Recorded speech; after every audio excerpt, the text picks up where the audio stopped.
फिन आरोबाव नोंथांमोननि गेजेराव देरहानायनि गिबि खौरां लानानै फैदों। नोंगौ बिटिसिआव गासै मोन 15 विधानसभा बियाबनि गेजेराव गिबि देरहाजेनदों एबा गिबि देरहाजेनबाय माजबाद विधानसभा बियाबनि 47 नं माजबाद विधानसभा बियाबनि बिपिएफनि बिजाथि चरन बर'आ बिथाङा गोबां मानि भटआव बे समाव देरहासार जाबाय। 55,000निबो बांसिन भटआव बे समाव चरन बर' बिपिएफनि बिजाथि माजबाद विधानसभा बियाबनि जा बिपिएफनि बिजाथि बिथाङानो बिटिसिनि सिङाव थानाय जा मोन 15 विधानसभा बियाब दं बे मोन 15 विधानसभा बियाबनिनो गिबिसिन देरहागिरि होनना बुङोब्ला चरन बर' आरो बे चरन बर' बिथाङा गोबां मानि भट लानानै देरहासार जाबाय। 55,000निबो बांसिन भट मोननानै चरन बर' बिथाङा बिटिसिनि सिङाव थानाय जा एसेम्बलि जा विधानसभा बियाब बे विधानसभा बियाबनिफ्राय बे समाव देरहानो हाबाय।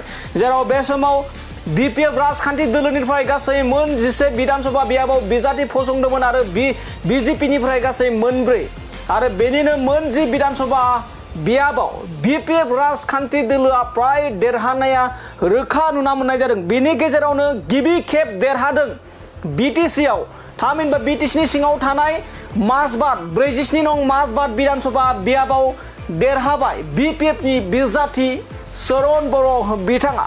बेजों लोगोसे आरो मोन 9 विधानसभा बियाबाव गोबां डिफारेन्स भटआव बिपिएफनि बिजाथिफोरा देरहासार जादों आरो बे समाव इउपिपिएलनिफ्राय सासेबो बिजाथिफोरा देरहानायनि एबा आवगाय जानानै थानाय एबा लिडिं लानायखौ बे समाव नुना मोननाय जायाखै। एनडिएनिफ्राय गासै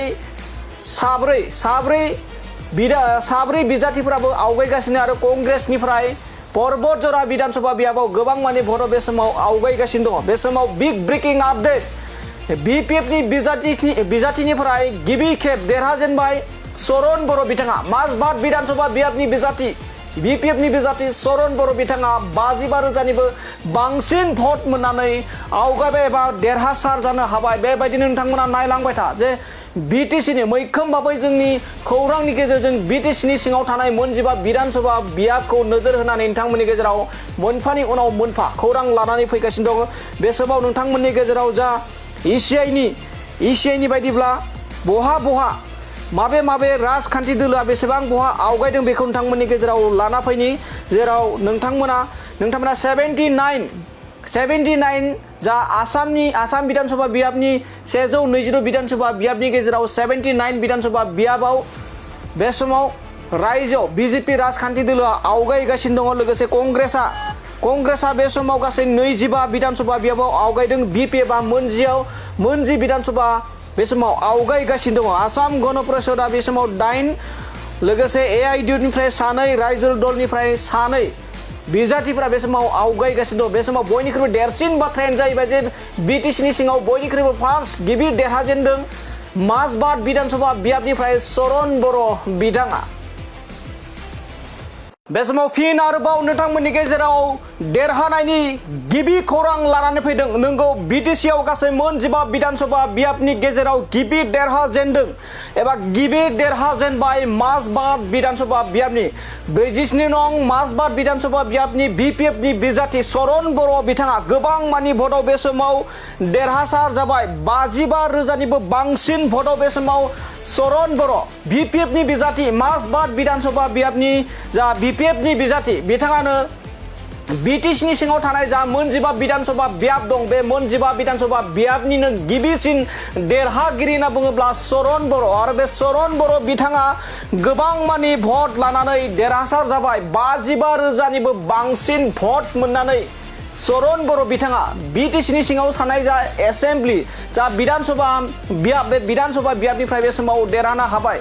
जेराव बे समाव बिपिएफ राजखान्थि दोलोनिफ्राय गासै मोन 11 विधानसभा बियाबाव बिजाथि फसंदोंमोन आरो बिजेपिनिफ्राय गासै मोन 4 आरो बेनिनो मोन 10 विधानसभा बियाबाव बिपिएफ राजखान्थि दोलोआ प्राय देरहानाया रोखा नुना मोननाय जादों। बेनि गेजेरावनो गिबि खेब देरहादों बिटिसिआव थामहिनबा बिटिसिनि सिङाव थानाय माजबाद 47 नं माजबाद विधानसभा बियाबाव देरहाबाय बिपिएफनि बिजाथि चरन बर' बिथाङा।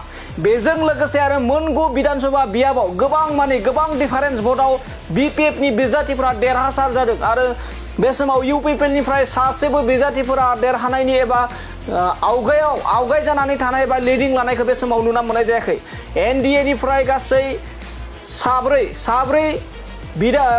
बिजाथिफोराबो आवगायगासिनो आरो कंग्रेसनिफ्राय पर्बत जरा विधानसभा बियाबाव गोबां माने बर' बे समाव आवगायगासिनो दङ बे समाव बिग ब्रेकिं आपडेट बिपिएफनि बिजाथिनिफ्राय गिबि खेब देरहाजेनबाय चरन बर' बिथाङा माजबाट विधानसभा बियाबनि बिजाथि बिपिएफनि बिजाथि चरन बर' बिथाङा 55,000निबो बांसिन भट मोननानै आवगायबाय एबा देरहासार जानो हाबाय बेबायदिनो नोंथांमोना नायलांबाय था जे बिटिसिनि मैखोम भाबै जोंनि खौरांनि गेजेरजों बिटिसिनि सिङाव थानाय मोनजिबा विधानसभा बियाबखौ नोजोर होनानै नोंथांमोननि गेजेराव मोनफानि उनाव मोनफा खौरां लानानै फैगासिनो दङ बे समाव नोंथांमोननि गेजेराव जा इसिआइनि बायदिब्ला बहा माबे राजखान्थि दोलोआ बेसेबां बहा आवगायदों बेखौ नोंथांमोननि गेजेराव लाना फैनि जेराव नोंथांमोना 79 जा आसाम विधानसभा बियाबनि 120 विधानसभा बियाबनि गेजेराव 79 विधानसभा बियाबाव बे समाव रायजोआव बिजेपि राजखान्थि दोलोआ आवगायगासिनो दङ लोगोसे कंग्रेसा बे समाव गासै 25 विधानसभा बियाबाव आवगायदों बिपिएफआ मोनजि विधानसभा बे समाव आवगायगासिनो दङ आसाम गण परिषदआ बे समाव 8 लोगोसे एआइडिइउनिफ्राय 2 रायजो दलनिफ्राय 2 बिजाथिफोरा बे समाव आवगायगासिनो दं बे समाव बयनिख्रुइबो देरसिन बाथ्रायानो जाहैबाय जे बिटिसिनि सिङाव बयनिख्रुइबो फार्स्ट गिबि देरहाजेनदों माजबाट विधानसभा बियाबनिफ्राय